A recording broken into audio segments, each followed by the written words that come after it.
Shalom, serviteur de Dieu, servante de Dieu, que la grâce de l'Éternel soit avec vous, que Hachem Elohim vous couvre toujours de sa bonté et aujourd'hui de pouvoir faire cette étude, notamment sur le sujet « Pourquoi nombreux n'iront pas au ciel ?» C'est un sujet que le Saint-Esprit nous a mis à cœur afin qu'ensemble, que nous puissions partager donc cette thématique, ce sujet important en ce temps de la fin, mes bien-aimés. Et avec l'aide du Saint-Esprit, qui est le véritable interprète de sa parole, le Saint-Esprit qui est l'enseignant par excellence, nous osons croire que chacun de nous, peu importe le lieu où vous vous trouvez, peu importe l'église où vous êtes, peu importe, mes bien-aimés, votre confession de foi, le Seigneur vous aidera à comprendre le contenu donc de sa parole au travers de cet enseignement. Le sujet, pourquoi nombreux n'iront pas au ciel. Et c'est par la grâce de Dieu que nous allons comprendre au fur et à mesure, parce que nous commençons, mes bien-aimés, au travers du premier chapitre, et nous allons poursuivre au fur et à mesure. Donc, le chapitre que nous aurons donc à pouvoir étudier se situe dans l'état spirituel de l'Église. Donc, le premier chapitre est l'état spirituel de l'Église. Le deuxième chapitre, les trois types de croyants. Les trois types de croyants. Et le troisième chapitre, c'est un regard sur la prophétie. Un regard sur la prophétie, c'est le troisième chapitre. Le premier chapitre que nous allons voir, mes bien-aimés, ensemble avec l'aide du Saint-Esprit, c'est sur l'état spirituel de l'Église. Le deuxième chapitre, mes bien-aimés, c'est les trois types de croyants, mes bien-aimés. Et le Seigneur va véritablement nous aider. Il y aura plusieurs vidéos et vous pourrez suivre cela au fur et à mesure sur notre chaîne YouTube Réma la Parole. Et vous comprendrez également que vous serez libre de poser vos questions. En tout cas, posez-les afin que nous puissions ensemble donc partager ce thème aussi important. C'est l'un de nos premiers thèmes sur notamment Réma la Parole, cette chaîne YouTube. Et nous croyons et nous osons croire que vous allez véritablement aller de l'avant et pouvoir saisir notamment la pensée éternelle d'Hachem Elohim. Et donc, sans plus tarder, nous allons pouvoir entrer dans le vif du sujet et que Dieu lui-même puisse nous orienter et nous enrichir de sa parole. Et seule la parole du Seigneur pourra nous permettre effectivement, mes bien-aimés, d'être libérés de beaucoup de conceptions et de beaucoup, notamment, de confusion. Car lorsque vous recevez la parole du Seigneur, vous devenez un autre homme nouveau. Voilà. Nous allons prier le Seigneur. Éternel, nous te bénissons, Père, que ta grâce soit avec nous, que ton Esprit Saint nous conduise dans cette étude de ce sujet, pourquoi nombreux n'iront pas au ciel. Père, instruis-nous au travers de ta révélation, instruis-nous par ton esprit, afin que nous soyons éclairés et que nos âmes soient bénies. Seigneur, bénis chaque frère, chaque sœur, tes serviteurs et tes servantes qui vont, Seigneur, suivre ces vidéos et que ta gloire, Papa, soit manifeste dans la vie de tout un chacun, dans le nom de Jésus-Christ. Amen. Que Dieu nous bénisse, mes bien-aimés. Alors, sans plus tarder, nous aurons une série de passages bibliques que nous lirons parce que tout ce que, bien-aimés, nous faisons doit être scripturel. C'est-à-dire, ces enseignements doivent se reposer sur les saintes écritures afin que chacun de nous fassions également en soi ses propres études, ses analyses, décryptant tout ce qui doit être dit au fur et à mesure. Donc, vous pouvez poser vos questions, mes bien-aimés. Nous vous invitons à poser vos questions sur la chaîne Réma la Parole. niveau de YouTube. Alors, sans plus tarder, nous allons prendre notamment le passage dans le livre de Matthieu, Matthieu chapitre 7, Matthieu chapitre 7, mes bien-aimés, Matthieu chapitre 7 à partir du verset 13 à 20. Matthieu chapitre 7, verset 13 à 20. Nous allons lire dans le puissant du Seigneur Jésus-Christ. Matthieu chapitre 7, verset 13 à 20. Entrez par la porte étroite, car large est la porte, spacieux est le chemin qui mène à la perdition. Et il y en a beaucoup qui entrent par là. Mais étroite est la porte, resserré le chemin qui mène à la vie. Il y en a peu qui les trouvent. Gardez-vous des faux prophètes. Ils viennent à vous en vêtements de brebis, mais au-dedans, ce sont des loups ravisseurs.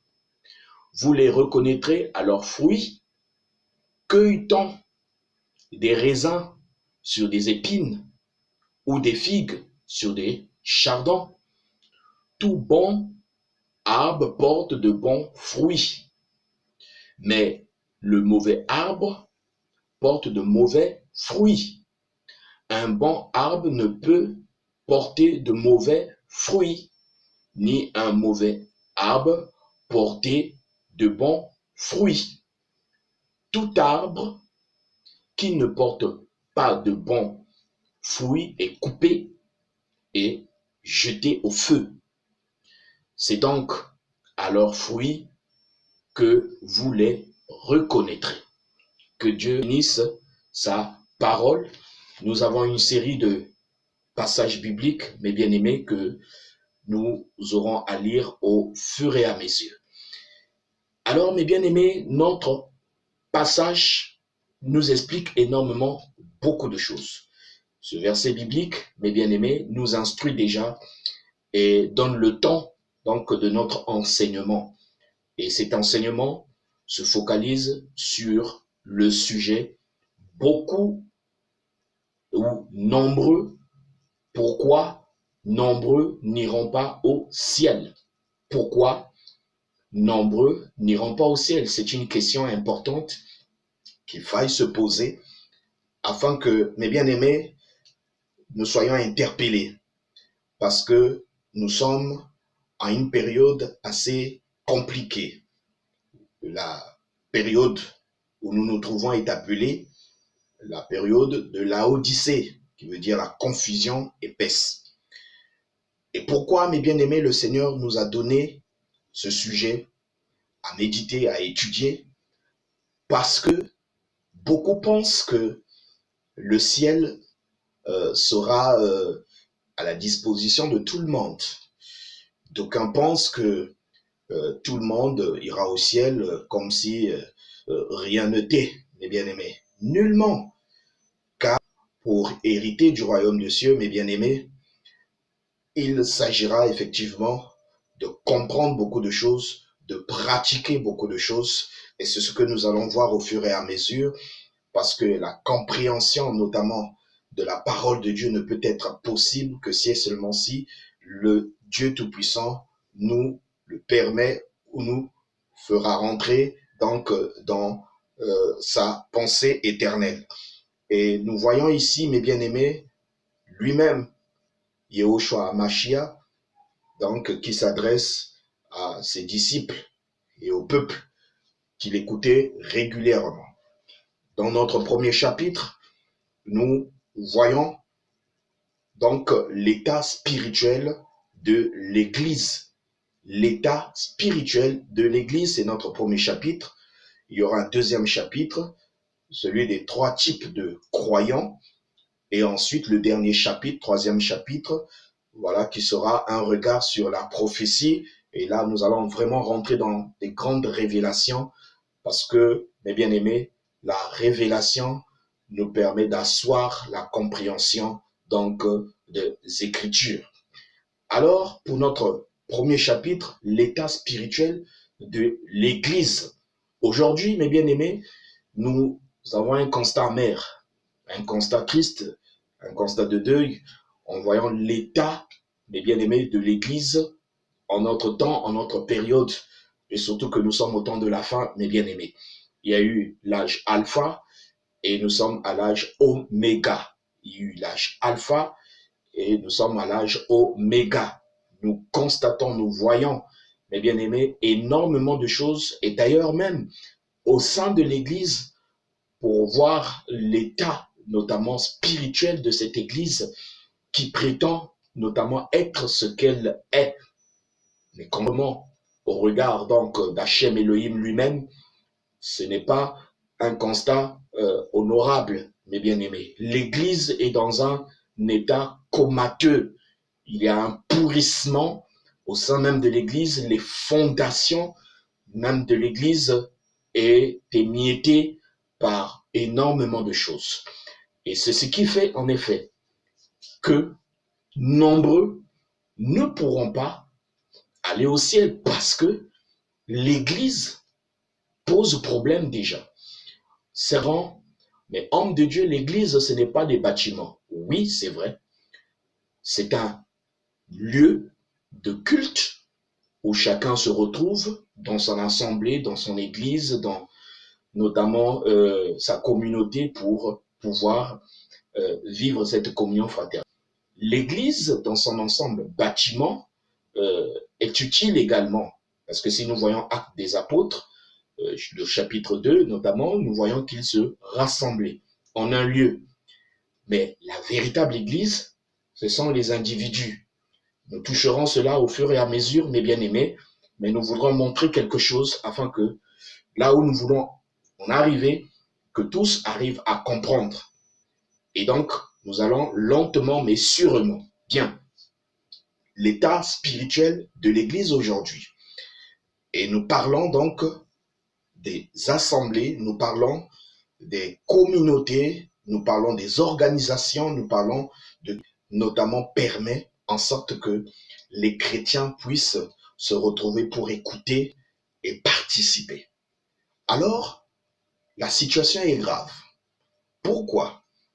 Parce qu'aujourd'hui, l'Église n'indique plus le chemin, l'Église n'indique plus la porte véritable. Au lieu de conduire notamment le peuple de Dieu, notamment le chemin, la porte véritable, alors l'Église conduit plutôt un grand nombre de personnes, excusez-moi de le dire, vers notamment un tourbillon, vers un brouillard notamment, et c'est dangereux parce que c'est des ténèbres qui nous sont présentées.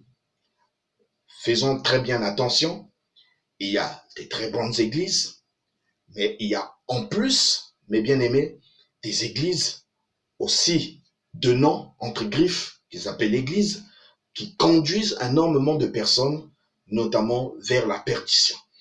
Et comme la Bible le dit, et nous venons de lire dans le livre de Matthieu, chapitre 7, versets 13 à 20, ces églises, mes bien-aimés, au lieu d'être des sujets de bénédiction ou des lieux de bénédiction pour les enfants de Dieu, ces églises sont plutôt des lieux de mort spirituelle pour beaucoup de gens.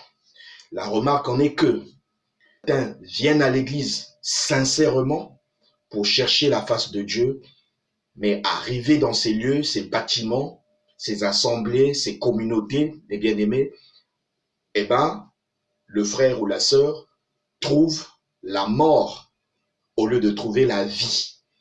Parce que ce qui doit émaner d'une église ne doit être qu'uniquement la vie. Et c'est Zoé, Christ.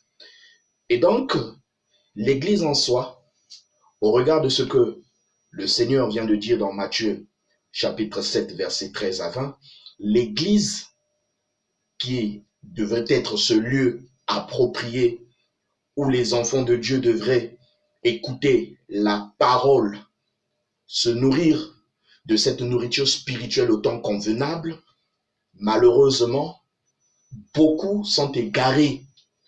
Beaucoup, mes bien-aimés, sont emprisonnés.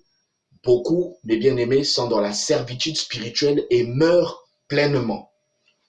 Je ne parlerai même pas de camps de prière et autres que nous connaissons. Tous ces lieux, mes bien-aimés, beaucoup de lieux sont véritablement des pièges pour des enfants de Dieu. Faisons extrêmement attention. Pourquoi? Parce que le Seigneur révèle quelque chose de très utile et très important pour notre âme, pour notre bien. Le salut est individuel. Faisons attention à ce que nous écoutons. Faisons attention au lieu où nous nous trouvons, mes bien-aimés.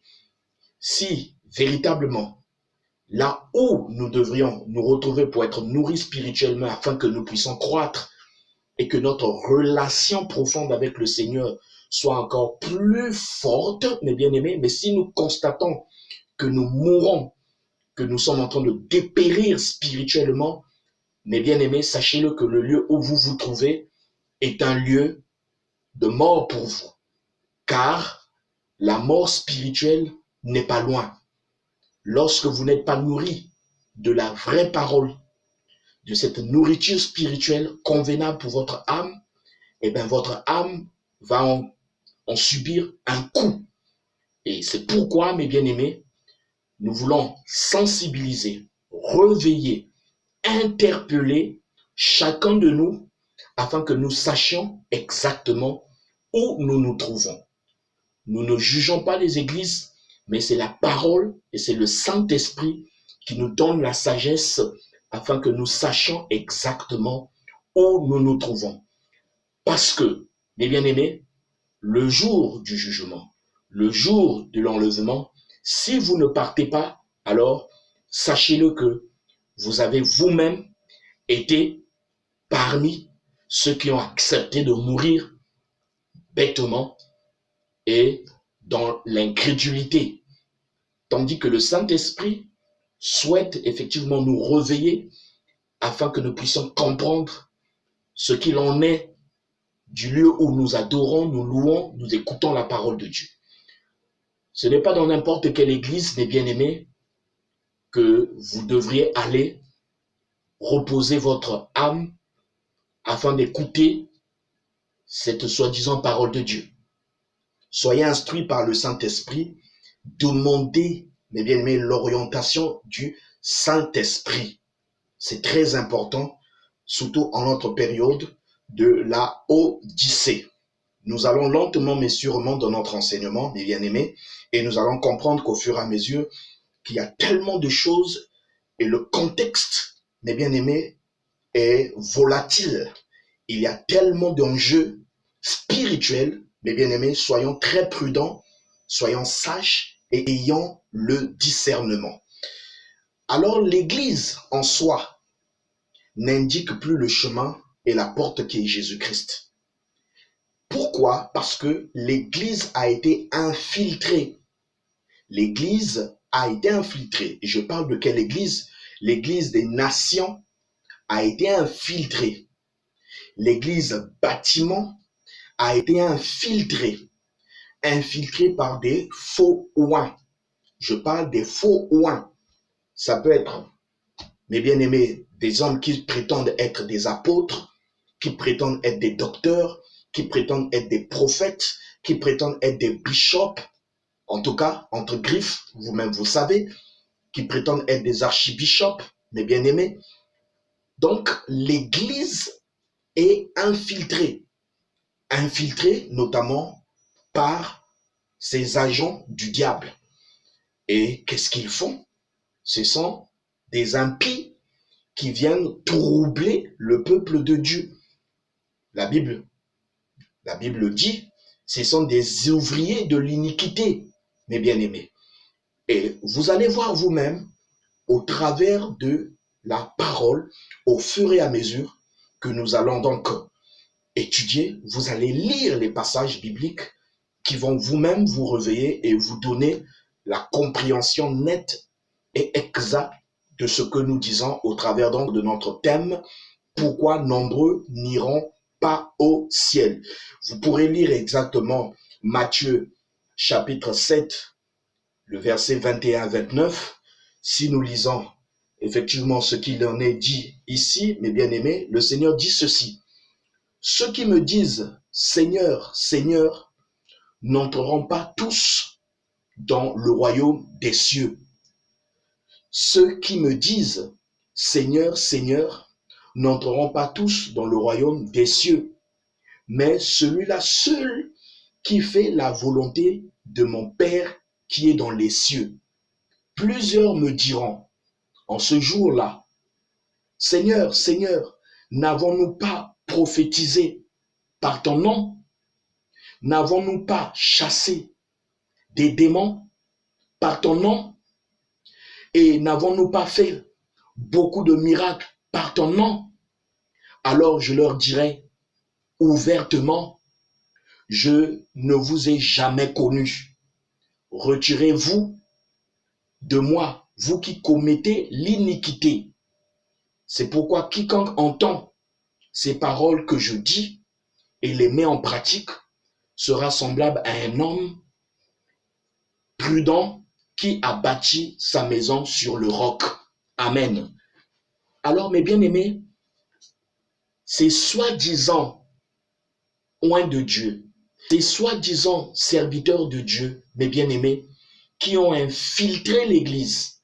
Je parle des églises bâtiments, je parle des dénominations, je parle des systèmes, je parle donc des cellules de prière et autres. Ces agents du diable ont infiltré le milieu du peuple de Dieu pour empoisonner le peuple de Dieu par des prédications et des enseignements qui distillent la mort, mes bien-aimés. Et à cause de cela, nombreux sont dans la servitude spirituelle, nombreux sont enchaînés, nombreux sont sous la tutelle, mes bien-aimés, du royaume des ténèbres, pour finir par mourir spirituellement.